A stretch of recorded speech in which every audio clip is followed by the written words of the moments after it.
So we have had to change our capstone due to COVID-19. So we went from having a proposed environmental science curriculum to now a comparison of children's education programs at botanical institutions across New York City. So we are going to provide a novel analysis that aims to evaluate the educational programs offered to children by New York Botanical Garden, Queens Botanical Garden, Brooklyn Botanical Garden, and Wave Hill. And we feel their role in science education is extremely vital for the enhancement of a learning experience for a student. And a field trip to a botanical garden is often the first time children encounter sustainability as a theory. So we intend to report on how each institution's respective mission aligns with their environmental education program goals and how funding sources affect different programming. And we are also interested in how student learning across programs is measured. So overall, we hope to highlight the importance of the role of these institutions and the role they play in the learning experience of urban students.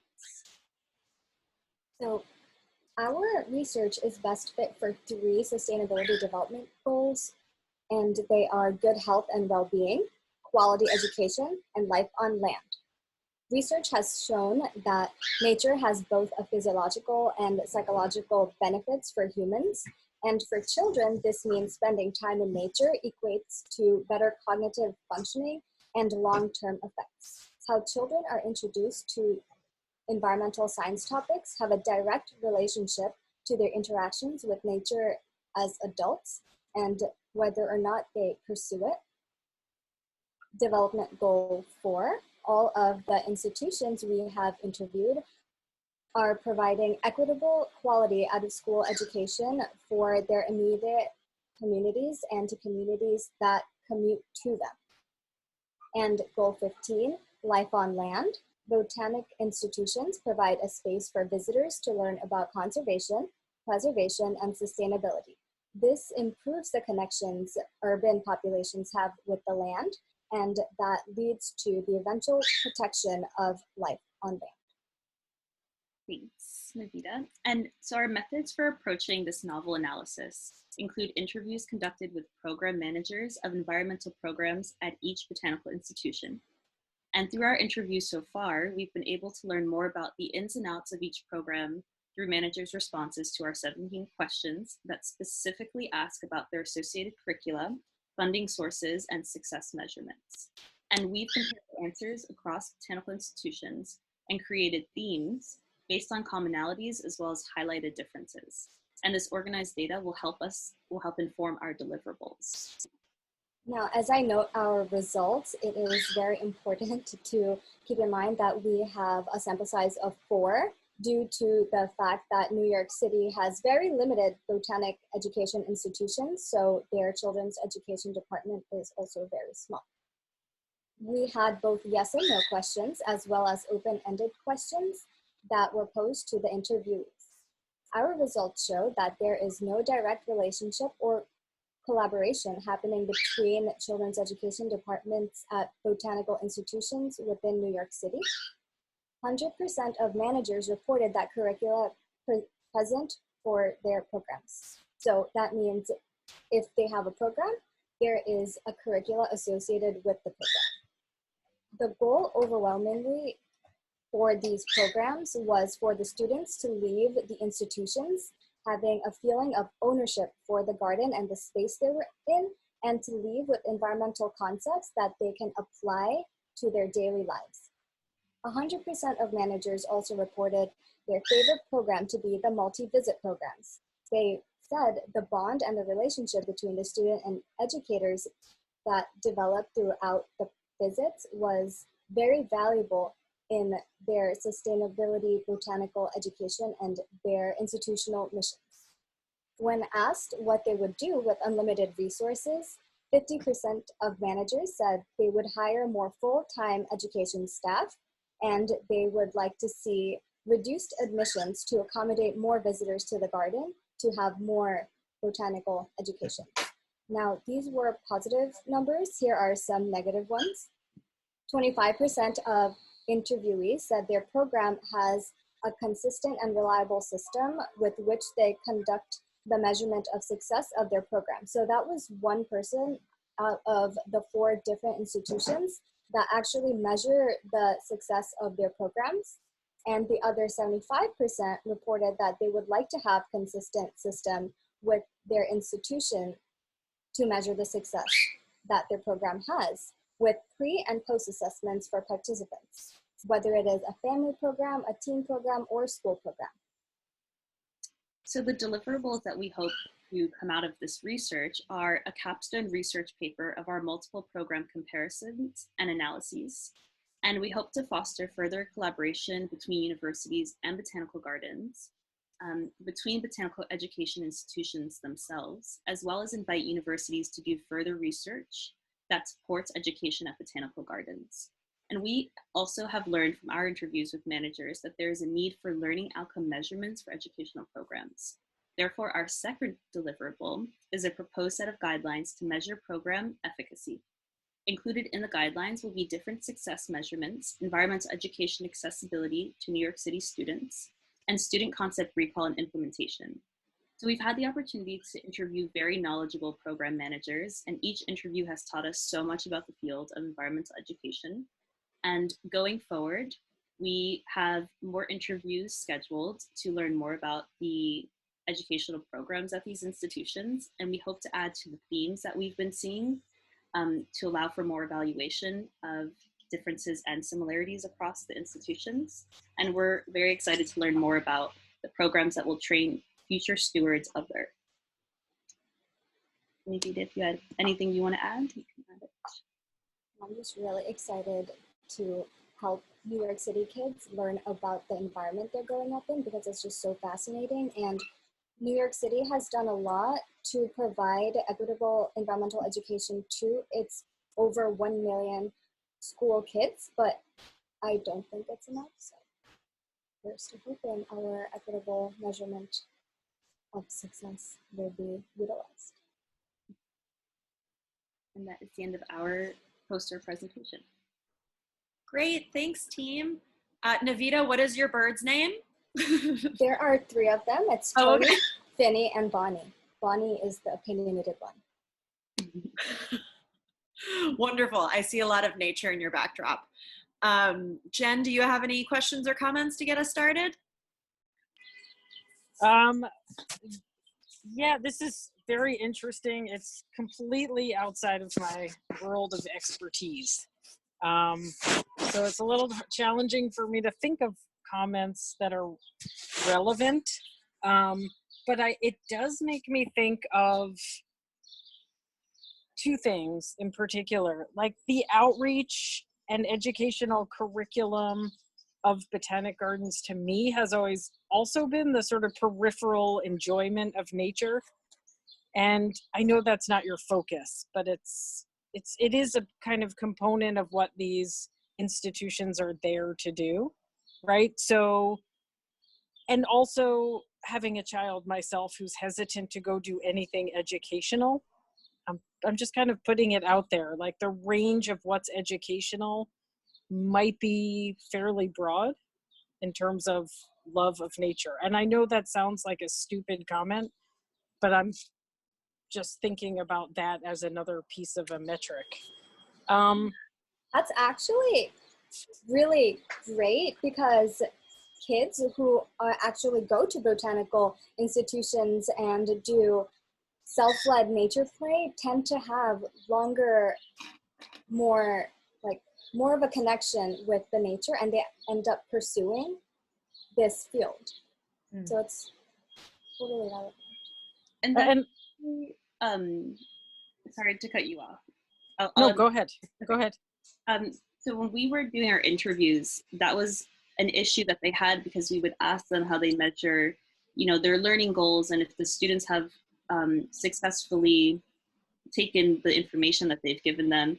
And a huge issue is that they don't have concept recall measurements, and they don't really want to implement things like that, because they understand that the experience of a botanical garden is different for each student. And if the student can just sit and focus and observe what's going on in their environment, that's enough for a learning goal to be met. So we're trying to figure out how we can create a metric that allows for that broad measurement of experience at a garden and how it could actually be positively affecting students, but we can't really, it's not the same correlation as they're doing better on standardized tests. Right. Yeah. Some part of it maybe is just enjoyment. I mean, right, the access to nature in New York City is challenging, and walking through a botanic garden and walking out of there having just whatever been in contact with a quiet place, hearing birds, if you're lucky you maybe learned one new shrub name, but ultimately that might not be the most key metric.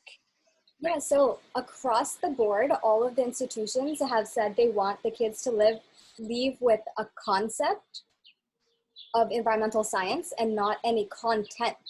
So everyone made that distinction between, oh, we don't want the kids to leave knowing 5 plant names. We just want them to leave loving the planet.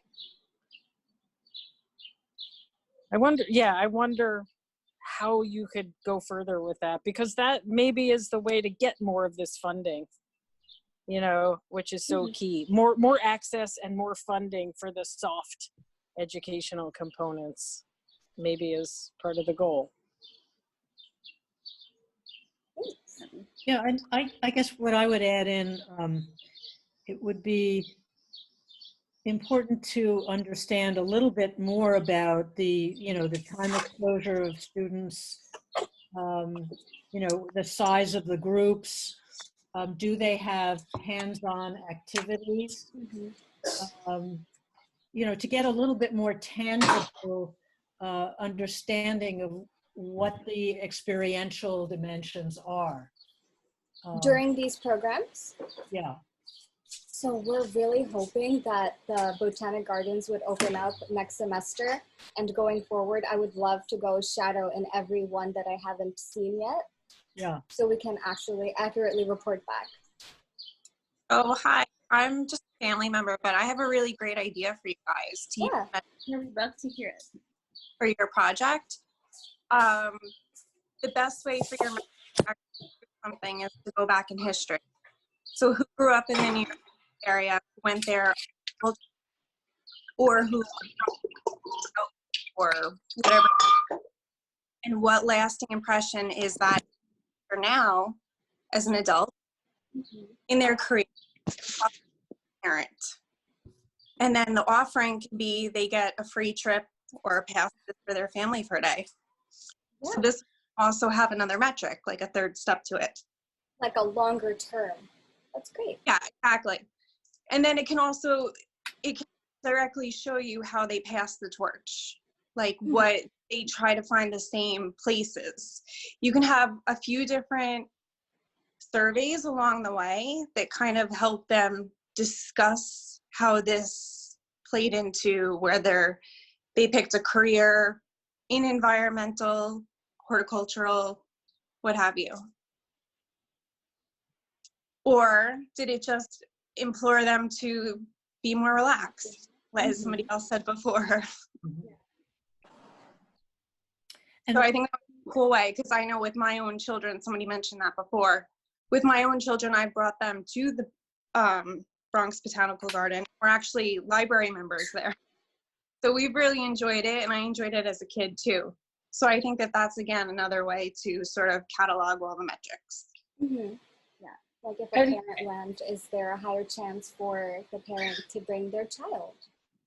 Yeah, again, it's like social media it's the contrasting parts of it. People go on and they do post pictures of the gardens, they do post their families at these different events, and I was a member there as well. So the different orchid nights and stuff like that, they do a lot of great programs. So I think that they are already on the right track because they always ask for surveys. But I think that that's, again, like, how do we take this step further to get the funding there from the school, because we can dovetail it on what matters as far as down the road. I'm so glad you said that, because there is someone from the NYBG here. Great. Thank you. You guys are doing an awesome. Yeah, I'll chime in too for a sec. When I went to the botanical garden with my daughter when we could in the fall. There was, in that back garden, there was a woman working there. It wasn't part of a program or anything. She was just working, and was really, I wish I knew her name. She was really helpful, and she hung with us for a half hour or an hour, and it just, my daughter learned a lot that day just from talking to this woman who was really engaged. And it doesn't always have to be a specific metric or anything either. It's just having somebody there that's engaging and willing to hang out with the people is, and I don't know how you sort of get a data point associated with that, but it was a very nice day, and it is a great place. Yeah. I'm just kind of thinking of putting people at the doors. You can't leave until you fill out our survey. So I think, yeah, go ahead, Jen. Oh, just one more thing. Whoever was the family member that spoke, I think that's actually what she said. If we all think about our strongest memories as kids, botanical gardens or not, we all have those things that we did that maybe weren't particularly educational, that stick with us. Maybe that is another way to ask the question, right? Or what are the things that we remember from childhood that impacted us and influenced us? And some of it might capture that, but it's also a methodology for capturing how things impact, moving forward. Because a lot of mine are related to things like, I didn't have a botanical garden where I grew up, but I had lots of other related places that lodged in. Anyway, super interesting. And that also dovetails into what a lot of schools are implementing right now, which is mental health. I'm a mental health first aid responder and grief and resilience coping specialist. So I deal with a lot of these different things on the now and what's going on with children now, but also what happened in their past, and also with adults, and how does that navigate and work through the system, whether it's social services or the legal system. So this turns around, and again, it dovetails into what grants are being implemented right now for mental health, for yoga in the parks, yoga in the botanical gardens, offer these events so that people and families can really benefit from it. But again, it goes back to the schools. The schools can then write grants for it. The state can write grants for the schools. So I think that any of the different projects today, you have to go back to who has the pocketbook. And you have to say, why does it interest? Because that's, unfortunately, money doesn't need to talk, but create kindness if we create each of these projects and the funding for the right reasons. That's how we make the difference. Yeah, thank you for your pitching in with some comments. I think those are very relevant. I just throw out one other thought, as to where this can go, because I'm particularly interested in how do you engage adolescents. So maybe this has a next phase, because it's well known that children do engage with nature. They affiliate. They are imprinted and enabled by natural contact, and that as they become adolescents, their focus turns to social engagement, and they often shed the kind of love of nature that they enjoyed as a child. So I'm just thinking about how this could be, not perhaps in your capstone, but it might be taken further as an investigation about how to get adolescents. Hillary, I have a question in regards to that. So would that be adolescent visitors who happen to miraculously come by the botanical garden, or adolescents who are part of a program at a botanical garden? I would think it's the latter. Okay. Yeah. And, whether there are school groups that bring adolescents, I really think that there's a missing link that happens in adolescence. And we have to kind of find a way to focus on re-engagement of those students. Anyway. We may have to suck them into the botanic gardens through their video games. Something.